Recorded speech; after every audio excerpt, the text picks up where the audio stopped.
आता राजकारण शिकायचं असेल तर कोल्हापूरला आलं पाहिजे असे दिवस सुद्धा आलेले आहेत.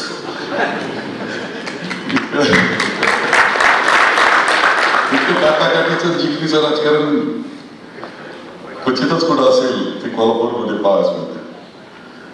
आणि तुम्ही आता घरी असा तयार करताय इथं कोल्हापूरवरून बंटी पाटलांच्या रूपाने की ते पुढं आमच्या दृष्टीनं जे काही नेतृत्व पुढच्या काळात महाराष्ट्राचं करण्यासाठी जे आहे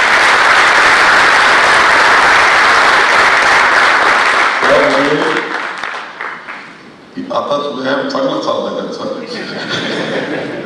सगळ्या प्रकारचा ट्रेनिंग आहे, कोणतंच ट्रेनिंग सोडत नाही, सगळे गाव. आणि त्या मानानं महाराष्ट्र आमचा फार कच्चा आहे, इतका पक्का नाही.